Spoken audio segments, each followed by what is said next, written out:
I'm sat here with Club Smith, who have just got off the stage at Playfest. So, first of all, really quickly, from side to side, who are you, what do you play? I'm Neil, play keyboards. I'm Sam, I play guitar and sing. I'm VJ, I play the drums. I'm Lee, I play bass. Okay. And that's over with. How was stage today? How was Playfest for you? Lots of fun, I think. It sounded amazing. I mean, like, I don't mean like we sounded amazing, I mean, the sound was amazing. So you didn't sound It amazing? sounded amazing, but I'm not going to presume that. Not for us to say. Yeah, you tell us. If you could put something across the screen that says they did sound amazing or they didn't sound amazing underneath, just to validate what I said or not validate it.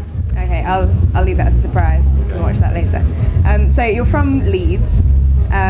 What's Leeds like as a band starting out? I would. No, do you want me to start? You look like you're going to talk then.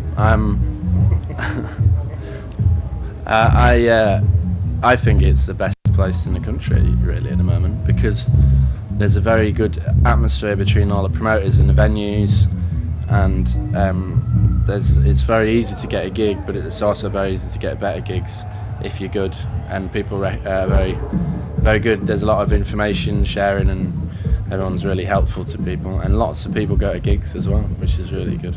It's like a big network in Leeds, lots of bands know each other and stuff, but somehow it's connected to Norwich as well, because you know All Sorted or Dudley Gardner, who runs we up seem Norwich. to have come to Norwich a lot of times through Dudley All Started Records initially, and then we came here with the Pigeon Detectives and we played with them as well. So, And generally, every time we come to Norwich, something goes drastically wrong.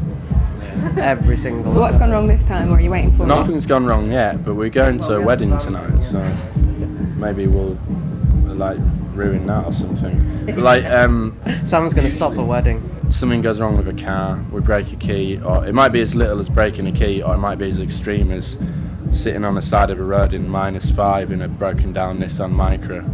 That sounds really Shouting specific. at the people from RAC and having an actual genuine argument, and then apologising immediately afterwards because they cried. But, that was near King's Lynn. Or broken down at the side of the... Well, not broken down, stopped at the side of the road because all of us had horrendous stomach bugs, which happened a month ago.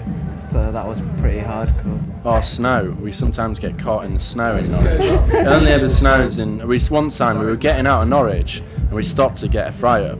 So it's almost like we've been punished for being like a little bit greedy, a bit gluttonous, you know. And we came out the breakfast place and it was just covered in snow everywhere, and it took us about 6 hours in the end. So besides all the natural disasters and whatnot that's happening in Locusts. There's Norfolk, loads of locusts every time we come to Norwich. Drive-by shooting. I made that one up. I sensed that a little bit. I got back from Norwich and my eldest son had been died and there was blood on the door. Sorry, Bible joke. Old Testament as well, so.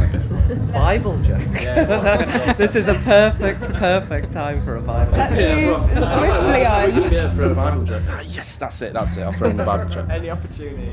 So Norfolk's not good for you in terms of coming to it, but you've got a fan base here, haven't you? So. Well, yeah, I hope so. I mean, the response is always really good, isn't it? Yeah, it's always really good response. The gigs are always great fun. People are always dead friendly as well in Norwich.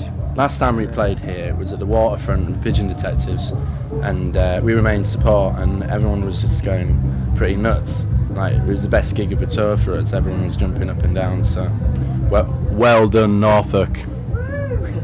So you guys have a double A-side single coming out. Tell me about it. Inform me. We've got some in the van. You want to buy? I wasn't expecting a hard sale. I was kind of more. That's not what you're after. Well, talk to me afterwards. Okay. I think you've got to be you've got to approach it a bit differently. You're not marketing it there. Have you not watched The Apprentice? Alright, buy one or else. No, it doesn't really work like that. You've got to talk it up first. So it's probably the greatest single ever made. It's got a really nice cover, and the inside of it is also very nice. Is that why it's a double A-side? Because both tracks are just too good to be a B-side? Yeah, we Dug a hole now. yeah. Well, it's our first single, so we thought we'll put 2 strong songs in rather than go for an A-side, because it's your first impression on, in terms of a single. Because we did EPs last year of Dudley, but in terms of single, it's your first impression on the world. So I've got big ambitions. So you got to we thought we'd put our strongest tracks first, basically, and well, not our strongest. We've got more stuff to come. Our next single's going to be good as well. An album at some point, maybe. I hope so. Yeah, like we'll maybe make plans for that towards the end of the year. Seeing we've got another single coming out in autumn as well. So see how that goes, and then hopefully we'll be able to finish an album. So a few more quick questions. When's the single out? What's it called? June the 6th, and it's called No Friend of Mine, stroke, Young Defeatists. I mean, those are 2 tracks, but I just put the stroke in there to signify the double A side aspect of the release. How do you do that normally? Should you just say it's called No Friend of Mine and there's another track? Or should you put in a stroke? That's the confusion with double A side. A No Friend of Mine, AA, Young Defeatists. Either way, it sounds good. Yeah, it's shiny and blue, so if you go in a shop and you see something shiny and blue, buy it. If it's not us, then I'm sorry about that. That wasn't very good marketing advertising, but it generally would be us if it's shiny and it's blue. So, last question then. Plans for the rest of the year? Have you got festivals, more festivals to play except for Playfest and such?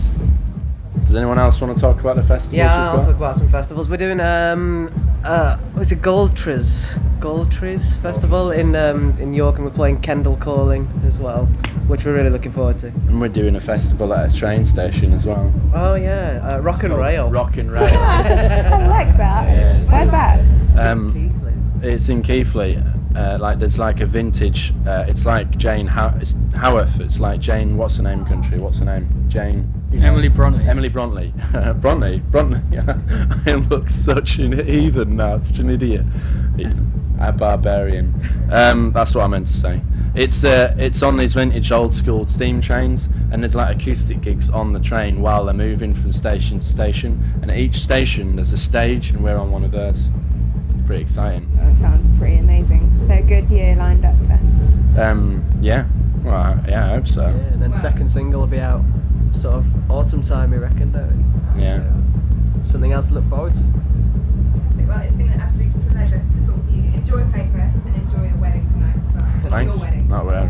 Imagine that if Club Smith were all getting married to each other at the end of this interview, at the end of this gig. What a special day that would be.